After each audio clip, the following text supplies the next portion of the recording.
Hello बच्चों।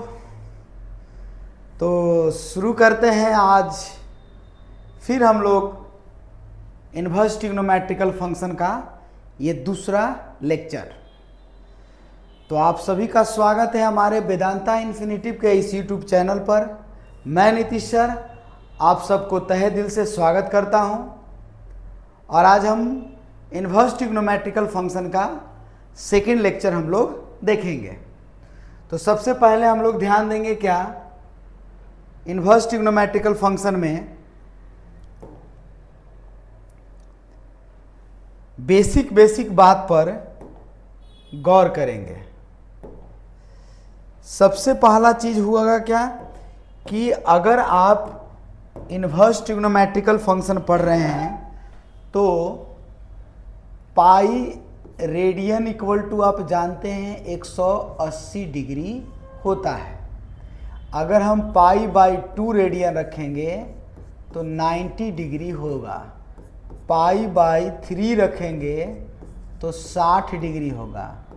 Pi by 4 रखेंगे तो 45 डिग्री होगा। ऐसे ही पाई बाई 3 रखा जाएगा, 3 तो हो गया है, पाई बाई 6 रखा जाएगा तो 30 डिग्री होगा। और 3 पाई बाई 2 रखा जाएगा तो 270 डिग्री हो जाएगा। और 2 पाई बाई 3 रखा जाएगा। अब यहाँ हम कर क्या रहे हैं, तो पाई के जगह पर 180/3 डाल रहे हैं। इसको काट लेंगे, 6 टाइम्स कट जाएगा तो 120 डिग्री हो जाएगा। ठीक है, तो आपको ये याद रखना होगा कि रेडियन में और डिग्री में क्या रिलेशन होता है, क्योंकि हम आप लोग को पिछले क्लास में बताए थे कि जितने भी क्वेश्चन आपको अब पूछा जाएगा तो उस क्वेश्चन में आपको दिया जाएगा कि रेडियन में ही कोई एंगल होंगे। ठीक है, तो इतना क्लियर हो गया है। अब चलिए शुरू करते हैं। बेसिक बात है, अगर आपसे बोला जाए इन्वर्स ट्रिग्नोमेट्रिकल फंक्शन से पहले कि अगर हम बोलें कि साइन एक्स, साइन थीटा बराबर मान लेते हैं ऐसे एक्स, ऐसे दिया गया है, तो आप क्या बोलेंगे कि ये साइन थीटा का कुछ वैल्यू होगा। मान लेते हैं कुछ भी हो सकता है, 1 2 3 4 5 10 50 कुछ भी हो सकता है वैल्यू उसका। ठीक है ना, तो ये अगर आपको बोला जाए कि ये क्या है तो आप कहेंगे कि ये तो एंगल हो गया। ठीक है ना, और ये इसका क्या हो जाएगा, वैल्यू होगा। लेकिन यही आप जब इन्वर्स ट्रिग्नोमेट्रिकल फंक्शन में आएंगे तो थीटा तो यही रहेगा, तो ये आ जाएगा साइन इन्वर्स एक्स हो जाएगा। इसको क्या बोलेंगे, साइन इन्वर्स एक्स। तो आपका जो एंगल था वो अभी भी तो एंगल ही रहेगा। ठीक है ना, और ये इस साइड में आ जाएगा तो एक वैल्यू कहलाएगा ये।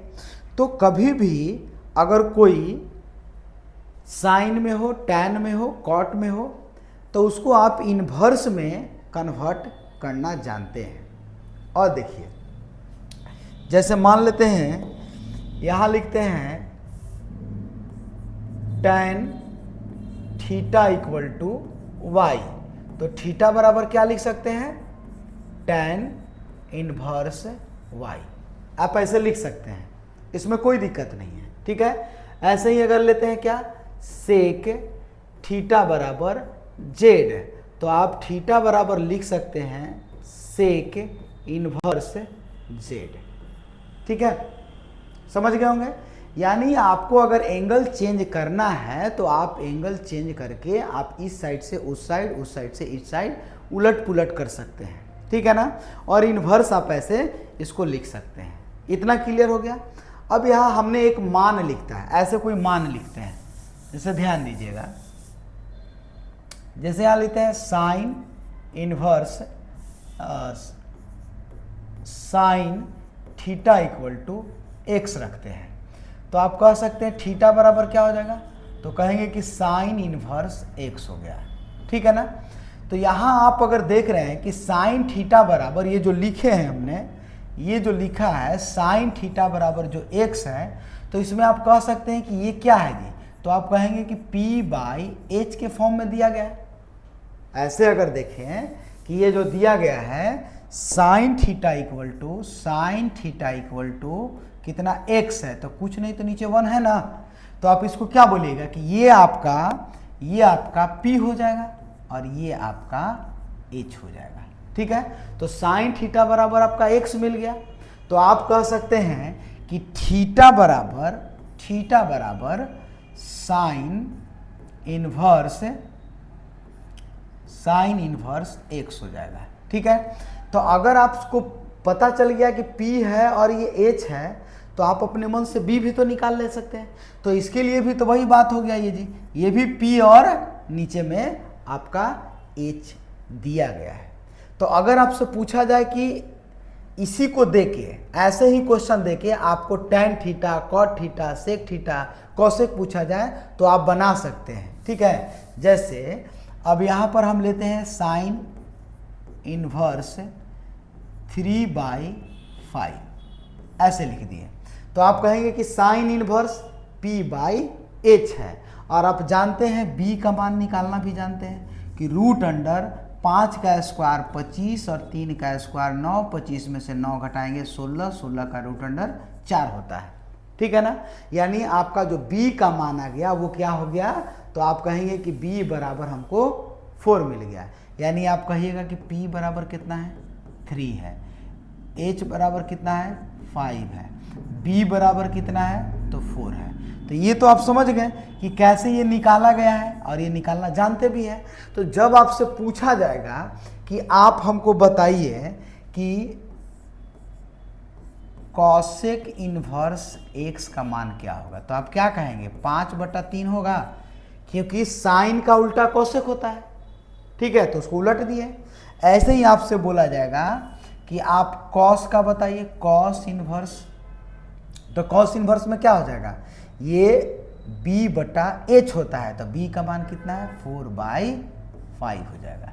ठीक है, ऐसे ही आपसे बोला जाएगा कि सेक के लिए बताइए, तो सेक इनवर्स आप कॉस का उल्टा लिखेंगे तो 5/4 हो जाएगा।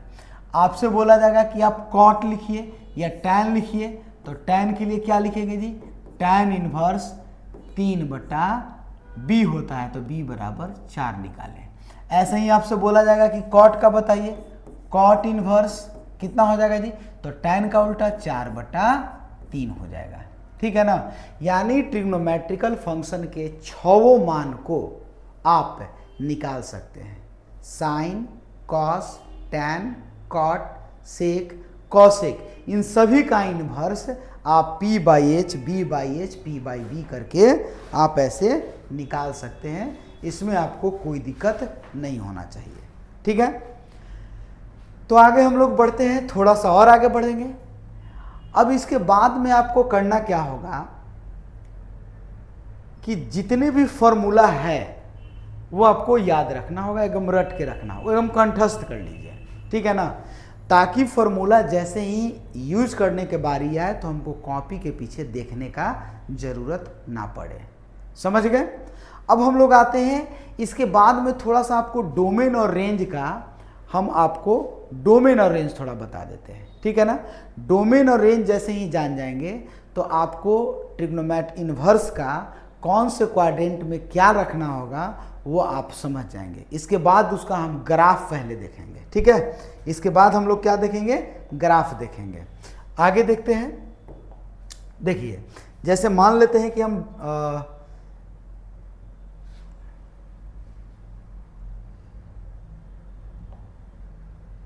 यहाँ से हम लोग 1 मिनट हम लोग एक डोमेन देख लेते हैं।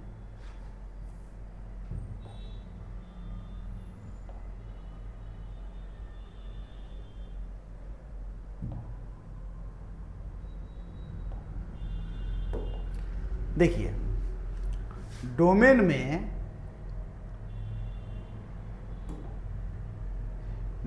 में आपको क्या ध्यान देना है कि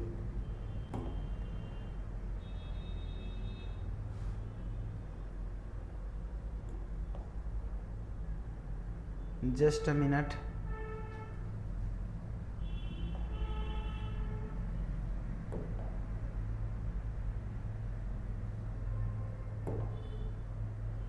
हाँ, अब हम लोग डोमेन देखिए, जैसे लिखा हुआ है क्या, डोमेन है आपका साइन इनवर्स का, कॉस इनवर्स का, टैन, कॉसेक, सेक और कॉट का, ऐसे आपको डोमेन में आपको मिलेगा। तो हम डोमेन और रेंज दोनों के बारे में हम बात कर रहे हैं, ठीक है ना।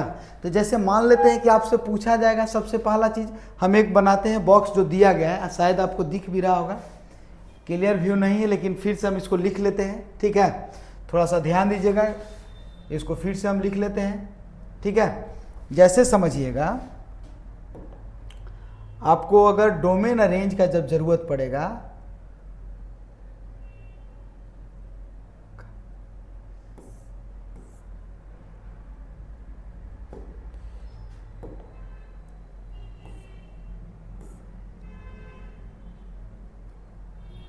छोड़िए ये नहीं मिल रहा है, देखिए क्या करेंगे कि इसमें हम डोमेन रेंज के लिए सबसे पहले हम लोग एक बना लेते हैं साइन का, कॉस का, टैन का और कॉट का बना लेते हैं, ठीक है। आप थोड़ा ध्यान दीजिएगा,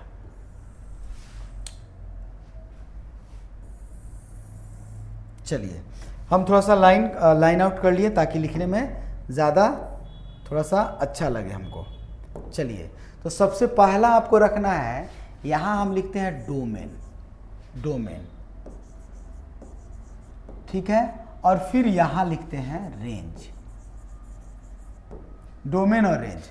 देखिए अब आप सोच रहे होंगे कि डोमेन और रेंज एक बैग कहाँ से आ गया, ठीक है ना। तो जैसे हम लोग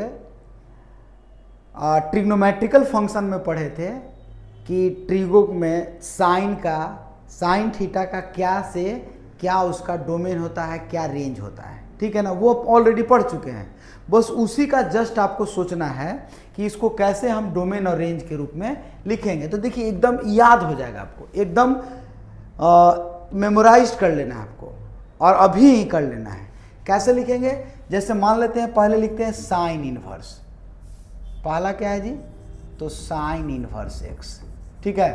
तो याद रखेंगे पहले साइन का है तो साइन याद रखेंगे, फिर यहाँ कॉस इनवर्स एक्स, ठीक है, कॉस के लिए आ गए, फिर साइन के बाद आपको टैन, कॉस के बाद टैन, टैन के बाद आपको लिखना है कॉट इनवर्स एक्स, ठीक है। उसके बाद लिखना है कॉसेक इनवर्स एक्स और उसके बाद लिखना है सेक इनवर्स एक्स, ठीक है ना।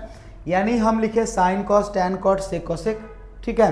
तो डोमेन में आपको याद रखना है कि डोमेन में साइन का मान कहाँ से कहाँ के बीच में होगा, तो -1 से लेकर 1 के बीच में है और ये क्लोज ब्रैकेट है। अब आपको क्लोज ब्रैकेट जब आप इनइक्वलिटी पढ़े होंगे 11th क्लास में, तो उसमें क्लोज ब्रैकेट और ओपन ब्रैकेट का ज्ञान आपको होगा, ठीक है। नहीं तो 11th वाला जब हम लोग पोर्शन शुरू करेंगे तो उसमें भी आपको बताया जाएगा कि क्लोज ब्रैकेट का मतलब क्या होता है कि -1 और 1 के बीच में दोनों को लेके क्या क्या मान हो सकता है। मतलब -1 से शुरू करेंगे या 1 के दोनों को लेके और उसके साथ में क्या क्या है वो पूरा। जैसे मान लेते हैं कि काउंटिंग का नंबर लेते हैं 1 2 3 4 5 और हम दे दिए कि आपको डोमेन की 1 से लेकर 5, तो 1 को भी काउंट करना है और 5 को भी काउंट करना है, वही कहलाता है क्लोज ब्रैकेट, ठीक है। और ओपन ब्रैकेट का मतलब होता है कि जिस पर ओपन होगा उस दोनों को छोड़ के बाकी बीच वाले को काउंट कर लेना है, ठीक है ना। तो अगर इसका डोमेन अगर इतना है तो इसका भी कॉस का भी डोमेन सेम ही है, ठीक है। टैन का डोमेन आप क्या हो जाएगा, तो रियल नंबर, मतलब -इन्फिनिटिव से +इन्फिनिटिव तक जितने भी नंबर होते हैं वो आपका टैन का डोमेन हो जाएगा। और कॉट का भी वही सेम होगा क्योंकि कॉट और टैन अपोजिट होते हैं, ठीक है ना। तो इसके लिए भी आपको सेम रखना है ग्राफिकल में, ठीक है। अब कॉसेक के लिए, तो कॉसेक के लिए हम लोग लिखेंगे क्या, जो आपका रियल नंबर होगा उस रियल नंबर में से आपको घटा लेना है क्या, क्लोज ब्रैकेट को घटाएंगे क्या, क्लोज ब्रैकेट में -1 से 1 को घटा देना है। देखिए सेम ही बात है, कॉसेक इनवर्स रियल नंबर में से -1 से 1 को घटाना है, लेकिन होना क्या चाहिए, क्लोज ब्रैकेट। तो क्लोज ब्रैकेट लिखिए। और इसी तरह से ये रियल नंबर में से घटा देना है ओपन ब्रैकेट 1 से लेकर 1 को, ठीक है ना।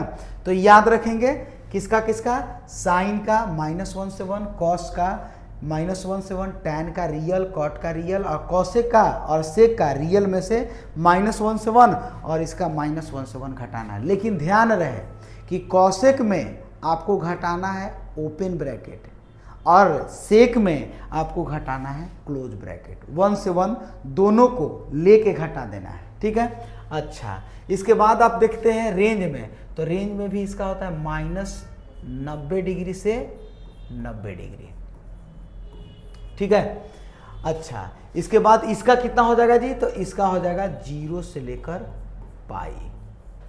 फिर इसका कितना हो जाएगा, तो आपका हो जाएगा ये ओपन ब्रैकेट में -90 से लेकर 90, ठीक है।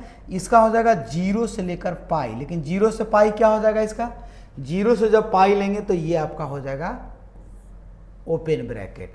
और इसका कितना, कॉसेक का क्या हो जाएगा जी, तो -90 से 90 होगा, ठीक है। -90 से 90 होगा, लेकिन इसमें घटेगा क्या, तो घटा देना है आपको 0 को हटा देना है। जब ये ग्राफ देखेंगे ना, तो ग्राफ -1 से 1 को टच करेगा, लेकिन 0 को वो टच करेगा ही नहीं, ठीक है। अगले क्लास में जब हम लोग ग्राफ देखेंगे तो वो आप ध्यान देंगे, ठीक है। इसके लिए कितना हो जाएगा, तो सेक इनवर्स के लिए आपका हो जाएगा, तो सेक इनवर्स के लिए आप लिखेंगे कितना, 0 से लेकर पाई, और ये हो जाएगा आपका ओपन ब्रैकेट में, लेकिन घटाना क्या है, तो घटाना है π/2 को, ठीक है। आप ध्यान दीजिए कि आपको ये जो हम लिखे हैं बड़ा सा आपको दिख रहा होगा, ठीक है। यहाँ देखिए, लिखने का जो तरीका है आपको वो याद रखना होगा, ठीक है। जैसे होता क्या है कि मान लेते हैं कि एग्जाम दे रहे हैं, उस दरमियान आप भूल जाते हैं, ठीक है ना, और डोमेन और रेंज गड़बड़ लिख देते हैं, ठीक है। तो हमने एक पैटर्न क्या बनाया, एकदम अच्छा से आप समझ लीजिए, पैटर्न बनाए हैं कि साइन के बाद कॉस, कॉस के बाद टैन, टैन के बाद कॉट, कॉट के कॉसेक और सेक, ठीक है ना। इस पैटर्न पर आपको याद रखना है। तो यहाँ ध्यान देंगे, बेसिक चीज़ क्या है, सबसे पहले ऐसे लिख दिए, एक क्वाड्रेंट बना दिए, ठीक है। ये बोल सकते हैं कि ये फर्स्ट क्वाड्रेंट है, सेकेंड है और थर्ड है, और ये फोर्थ क्वाड्रेंट है, ठीक है।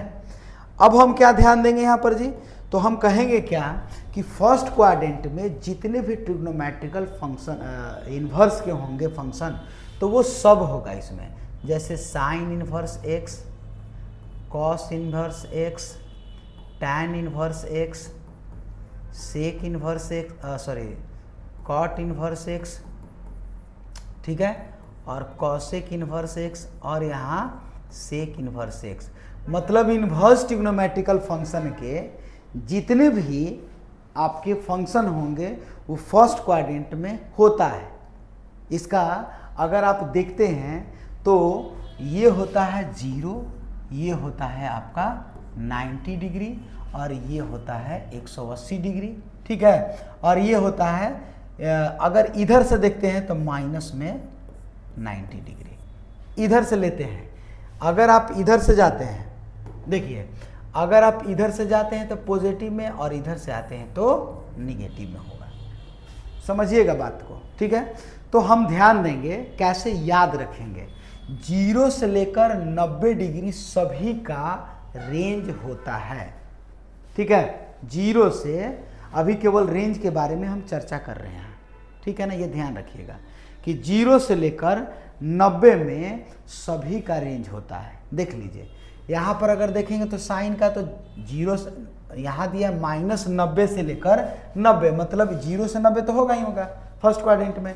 अगर इसमें हम लिखते हैं कॉस का, तो 0 से लेकर पाई, तो 0 से लेकर पाई कहाँ तक है, यहाँ तक है, लेकिन आपको 90 तक जाना है तो इसमें तो होगा ही। ऐसे ही tan का, cot का, sec का, cosec का, सब का इसमें होगा, ठीक है, इसमें सब का होगा, ठीक है। अब यहाँ देखिएगा, अगर आपसे बोला जाए कि इसमें किसका किसका मान होगा, तो आप कहेंगे कि cos इनवर्स x का मान होगा, cot इनवर्स x का मान होगा और sec इनवर्स x का मान होगा। इसका मतलब ये तीनों जो होंगे 0 से लेकर कहाँ तक, 180 तक है, 0 से लेकर पाई तक मान होता है। देख लीजिए, पहला क्या हम लिखें जी, तो आप कहेंगे कि cos लिखे हैं, दूसरा क्या है जी, cot है, तीसरा क्या है, ये देखिए।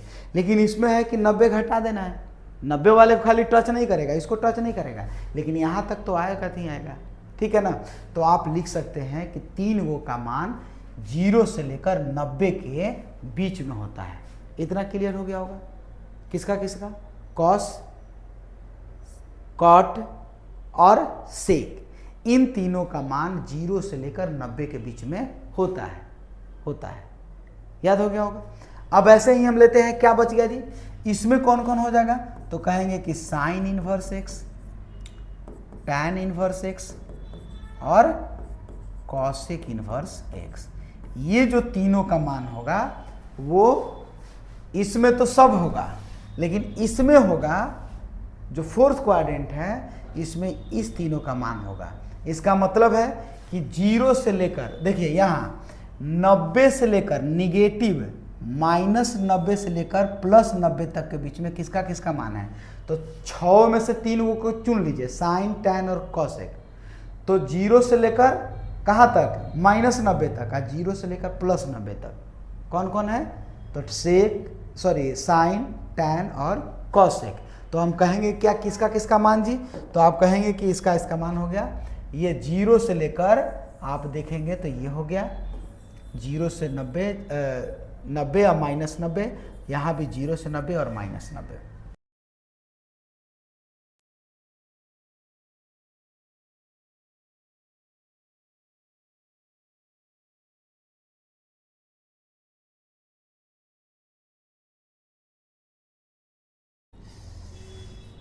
तो चलिए, हम लोग का जो अभी वीडियो थोड़ा सा बीच में गड़बड़ हो गया था, तो यहाँ से फिर से शुरू कर लेते हैं, एक बार फिर से इसको दोहरा लेते हैं क्या क्या किए हैं इसमें। तो ध्यान देंगे कि ये हमने क्वाड्रेंट बना दिया, जिसको बोले इसको फर्स्ट क्वाड्रेंट, ये फर्स्ट क्वाड्रेंट हो गया, ये आपका सेकेंड हो गया, और ये आपका थर्ड हो गया, और ये फोर्थ हो गया। अभी हमने बोला कि थर्ड क्वाड्रेंट में किसी को नहीं रखना रहता है, ठीक है ना। फर्स्ट क्वाड्रेंट में जितने भी इनवर्स ट्रिग्नोमेट्रिकल फंक्शन होंगे वो सब हो जाएंगे, लेकिन सेकेंड क्वाड्रेंट में कौन कौन हो जाएगा जी, तो कॉस, कॉट और सेक, और इस फोर्थ क्वाड्रेंट में साइन, कॉसेक और टेन होता है, बता दिए, ठीक है ना। लेकिन अगर आपको वैल्यू का मान, जो वैल्यू जो दिया जाता है निगेटिव हो जाए, मतलब अगर आपको ऐसे दे दे कोई, ऐसे निगेटिव में कॉस इनवर्स, ठीक है, यहाँ देख रहे हैं ना, cot inverse -x, cot sec inverse -x, तो ये निगेटिव जो है निकलता कैसे है, तो पाई माइनस, यहाँ pi minus cos inverse x, pi minus cot inverse, pi minus sec inverse, ठीक है। वैसे इसमें होता है तो पाई ना निकल के माइनस बाहर क्यों निकलता है, क्योंकि ये फोर्थ क्वाड्रेंट में, और आप क्लॉकवाइज चलते हैं तो एंगल आपका, वो जो एंटी क्लॉकवाइज चलते हैं तो पॉजिटिव, और क्लॉकवाइज चलते हैं तो निगेटिव, ठीक है ना। तो आप ये सोच के आप करेंगे माइनस बाहर इसका निकाल लेना है, ठीक है ना। अब ये समझ गए होंगे तो इस पर कुछ क्वेश्चन होगा, और हमने क्वेश्चन ये लिया इधर साइड में, आप देख सकते हैं, ठीक है। एक क्वेश्चन हम लोग पहले इस पर कर लेते हैं, जैसे मान लेते हैं, इसको नोट कर लीजिएगा, ठीक है। यहाँ देखिए, जैसे क्वेश्चन दिया गया है कि फाइंड अ प्रिंसिपल वैल्यू, जैसे मान लेते हैं फर्स्ट क्वेश्चन लेते हैं, साइन इनवर्स -1/√2 ऐसे दिया गया है। तो अभी हमने क्या बताया कि आपको करना क्या है कि ये जो होगा वो बाहर निकाल लेंगे, माइनस साइन इनवर्स कितना हो जाएगा 1/√2, ठीक है ना। एक चीज़ और आप समझ लीजिएगा, जैसे इससे पहले हम लोग क्या देख लेते हैं थोड़ा सा, आप एक यहाँ देखिएगा, जैसे मान लेते हैं कि आपको अगर बोला जाए कि कि साइन थीटा बराबर 1/2। अब आप ये सोचिए कि आप 10th क्लास में पढ़ रहे हैं, तो आप क्या करेंगे जी, तो साइन थीटा बराबर 1/2 है तो लिखेंगे कितना, थीटा बराबर कितना 30 डिग्री लिखेंगे ना। आप ये सोच रहे हैं, लेकिन यही चीज़ आप अगर आप 12th में सोचेंगे कि पढ़ रहे हैं कि साइन थीटा बराबर 1/2, तो थीटा बराबर क्या लिखिएगा, साइन इनवर्स 1/2। ठीक है, ये भी थीटा का मान है यानी π/6 है, और ये भी थीटा का मान है, तो हम लिख सकते हैं कि π/6 बराबर साइन इनवर्स कितना हो जाएगा, 1/2 के बराबर। यानी कभी भी आपको बोलने का जब जरूरत हो जाएगा साइन इनवर्स 1/, अगर मान लेते हैं कोई दे दिया आपको कि √3/2, तो आप बोलेंगे कि साइन इनवर्स √3/2 कितना डिग्री का मान है, तो कहेंगे कि π/3 का। tan इनवर्स 1 कितना डिग्री का मान है, तो π/4 का। cot इनवर्स √3 कितना डिग्री का मान है, तो π/6 का। ठीक है ना। ऐसे ही आपसे बोल जाए कॉसेक इनवर्स √2 कितना डिग्री का मान है, तो π/4 का। आप जानते हैं इस चीज़ को, ठीक है, आप ऐसे लिख सकते हैं। ठीक है, इसको भी नोट कर लीजिएगा। अब यहाँ ध्यान दीजिए, अगला हम लोग क्या देखेंगे, अगला में जैसे क्वेश्चन लेते हैं और ये क्वेश्चन ये दिया गया है। ठीक है, 3rd नंबर क्या लेते हैं, कॉस इनवर्स, और यहाँ दिया गया आपका -√3/2 और यहाँ प्लस में π/6। ठीक है ना, ऐसे बंद कर लेते हैं। अब यहाँ पर सबसे पहला आप ध्यान दीजिएगा कि इसमें किसको आप जान रहे हैं, तो आप कहेंगे क्या कि सबसे पहले अभी हम इसको पढ़े हैं, तो कॉस को ऐसे ही छोड़ देते हैं। कॉस इनवर्स के अगर निगेटिव होगा तो कैसे निकलता है, तो अभी हम आपको बताए थे कि निगेटिव होगा तो निकालते हैं π - कॉस इनवर्स √3/2। ठीक है ना, अब प्लस π/6 है, इसको छोड़ देते हैं। अब यहाँ पर बताइए कि कितना है जी, कॉस पाई माइनस कितना डिग्री का मान √3/2 होगा, तो आप बोलेंगे कि 60 डिग्री का मान। कितना डिग्री का मान, 30 डिग्री का मान √3/2 हो जाएगा। आप प्लस कितना हो जाएगा, π/6। तो आप ये काट लेंगे तो यहाँ क्या बच जाएगा जी, कॉस पाई। अब कॉस पाई में आप जानते हैं कि कॉस पाई का मान कितना हो जाएगा, तो कॉस डिग्री का आप निकालते हैं ये 0 पर क्या मिलता है 1, ठीक है, और 90 पर मिलता है 0। अब जैसे ही 90 के बाद आते हैं कितना 180 पर, तो 180 पर क्या मिलता है -1, तो कॉस 180 डिग्री का मान कितना हो जाएगा -1। ठीक है ना, तो आप इस तरह से आप देख सकते हैं, क्या आप निकाल के देख सकते हैं कि कैसे निकाला। ये किताब पे आप जो हिंट दिया गया उस पर मत जाइए, ठीक है ना, डायरेक्ट आप ऐसे देख के निकाल सकते हैं। अगला क्वेश्चन फिर एगो ले लेते हैं, ये लास्ट क्वेश्चन है 4th नंबर। ठीक है, 4th नंबर दिया गया है क्या, साइन π/2 माइनस साइन इनवर्स -√3/2। ठीक है, ये जो दिया गया है इसके लिए हम लोग देखते हैं। ठीक है, तो सबसे पहले हम क्या करेंगे जी, हम एंगल को निकालने का कोशिश करेंगे। तो यहाँ आपको साइन दिया गया है, ठीक है, 90 डिग्री है, अब माइनस एंगल बाहर निकलेगा साइन से तो क्या होगा, तो आप पॉजिटिव हो जाएगा, तो ये पॉजिटिव हो गया, साइन √3/2। अब बताइए कितना डिग्री का मान है, तो कहेंगे कि साइन π/2 अब प्लस ये आपका 60 डिग्री का मान हो गया। तो साइन 90 डिग्री प्लस थीटा क्या होता है, तो कहेंगे कॉस थीटा। अब ये कौन से क्वाड्रेंट में चला गया, सेकेंड क्वाड्रेंट में, तो सेकेंड क्वाड्रेंट में कॉस का वैल्यू पॉजिटिव और साइन 60 डिग्री का मान होता है 1/2। ठीक है, तो इतना समझ गए होंगे। चलिए, तो इससे आप फर्स्ट एक्सरसाइज RS अग्रवाल का या NCERT का जितना भी है क्वेश्चन आप बना सकते हैं। ठीक है ना, तो चलते हैं, आज के लिए बस इतना ही, अगले क्लास में मिलते हैं। जय हिंद, जय भारत।